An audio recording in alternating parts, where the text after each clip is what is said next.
Hello, BookTube, and welcome back to the Library Tour of Doom, a library tour that bids fair to stretch out for generations into mankind's future. Which brings us to today's book.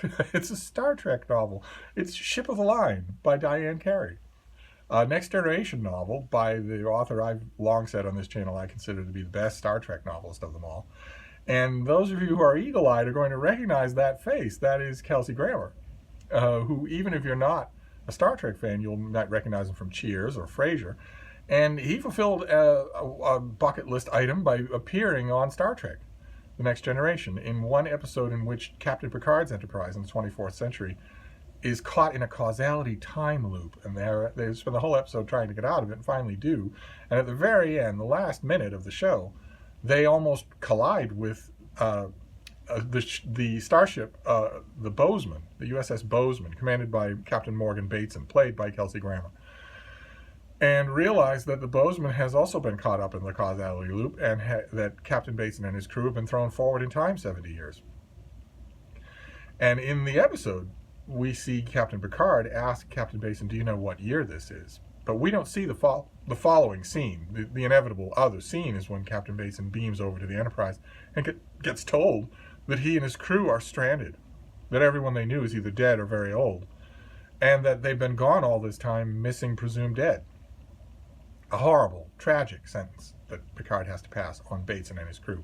We get that scene in this novel, and Diane Carey also fleshes out Morgan Bateson's crew and his relationship with them, his personality and their personality, and it's all wonderfully done.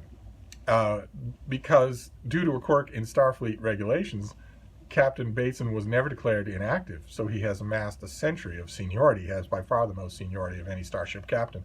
And he's not alone in being hurled forward into Captain Picard's era from Captain Kirk's era in the 23rd century. That was also true of another Star Trek The Next Generation episode in which Scotty, Chief Engineer Montgomery Scott, is also thrown forward in time and is hale and healthy in the 24th century. And he is also a major character in this book, and he's wonderfully done, just wonderfully done. Diane Carey is an all-purpose deckhand when it comes to writing Star Trek, but I believe her heart of hearts is in the original show. She writes about that cast and crew better than she writes about anything else. And this book splits its narrative focus between two storylines in Captain Picard's day, one of which revolves around Morgan Bateson. Because when the Bozeman was disappeared into the time anomaly and was declared lost with all hands, Morgan Bateson and the Bozeman had been patrolling the border between the Federation and the Klingon Empire, who were at war with each other at the time. Lots of tension, lots of shooting matches, Cold War bursting into hot war, that sort of thing. And although Morgan Bateson had never met a Klingon face to face, he had developed an arch nemesis, a Klingon named Kozara, who's not all that impressive as Klingons go. He's not charismatic. He's not all that bright. But when the Bozeman disappears with all hands, Kozara takes credit for it in the Empire. And it is his one shining accolade. When he learns that the Bozeman has returned without a scratch on the paint and that Morgan Bateson and his crew are alive and well, in the 24th century, keep in mind, in this Star Trek continuity, Klingons age very slowly, so Kozara is still hale and healthy, he becomes consumed with a desire for revenge. And that forms one of the major plots of the book. The other one is that Captain Picard is detached from the Enterprise D and sent on a mission into enemy territory. And we follow that mission, and Diane Carey weaves those together perfectly at the end of the book. But she starts the book in Morgan Bateson's own day, with him out on the border, patrolling his patch of territory, when his ship has just had a violent encounter, and he's lost two of his bridge crew. And there is an unexplained Klingon massing of warships on the border, and the Enterprise, the Starship Enterprise, not the tiny little Reliant-class ship that Morgan Bateson commands, but the eponymous ship of the line, is sent out under Captain Spock, but with the flag of Admiral Kirk. So Kirk and Spock are running the ship. They are sent out not only to drop off replacement crew members for Morgan Bateson, but then to go to the border and see what's going on with the Klingons. Something that the Bozeman is not free to do. It has a patch of territory that it guards, and that's all. And that allows Diane Carey to give us a great moment where the Enterprise comes up on the Bozeman. It dwarfs it in size and in legend. And we get a great moment where Captain Bateson tells everybody on the bridge to stop what they're doing, stop the repair work they're doing, and take a look. The ship's half-patched bridge systems found their way to the forward screen and flickered up a portside visual of a stunning silvery starship.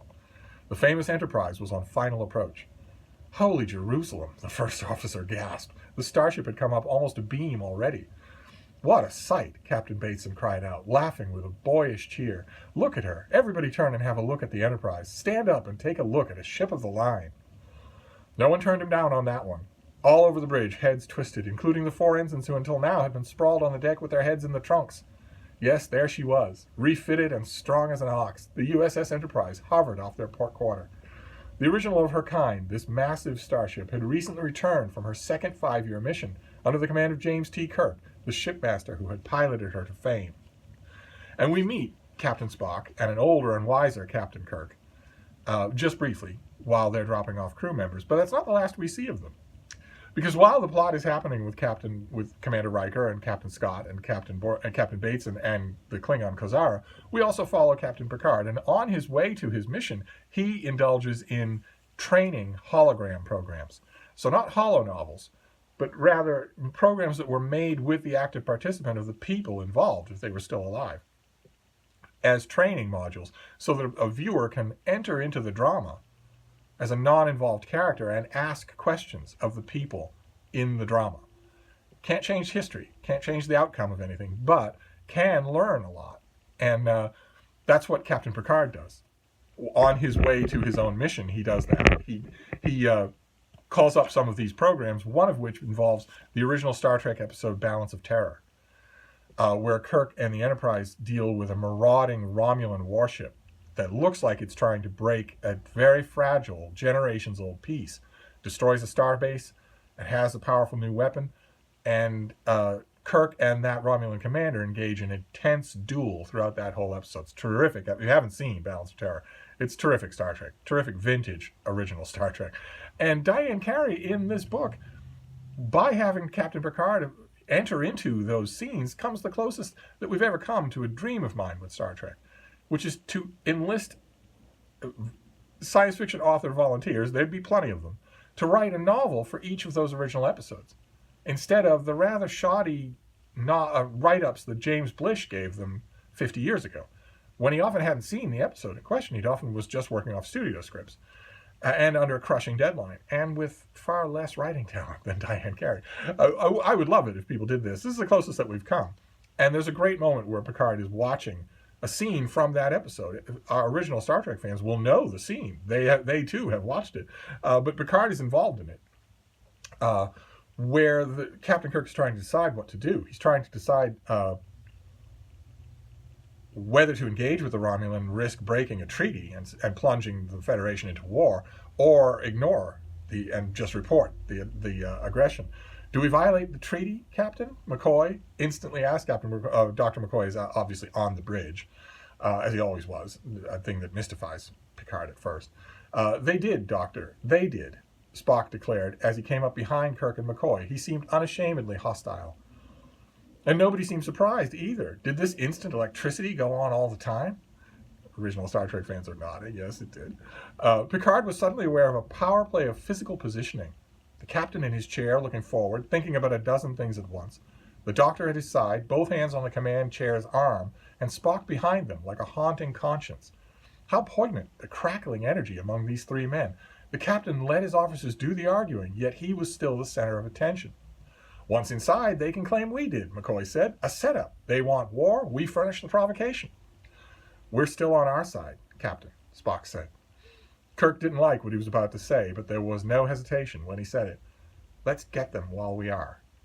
Before we enter the neutral zone. Full ahead, Mr. Stiles. Maximum warp.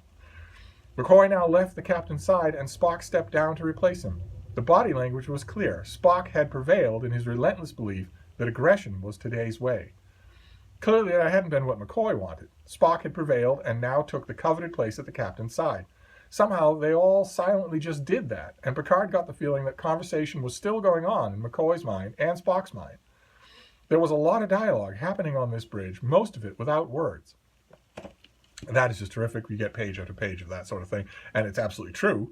And it bespeaks many hours on Diane Carey's part watching and rewatching these great episodes, because she has caught all kinds of nuances that only someone who's obsessively watching these episodes would catch. And winds it all up at the end. All of it. There are multiple dramatic payoffs at the end on every level of Morgan Bateson's task, which ends up connected with Captain Picard's, and which is twofold. He not only has to deal with a crazed Klingon arch nemesis, but he also has to heal his crew.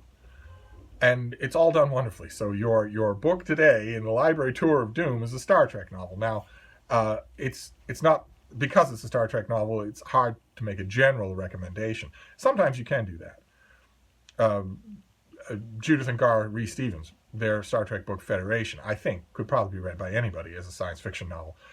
This one, not quite so much. You have to know a bit because Diane Carey wants you to. She's giving you a lot of loving detail that will only really work if you have a little bit to go on.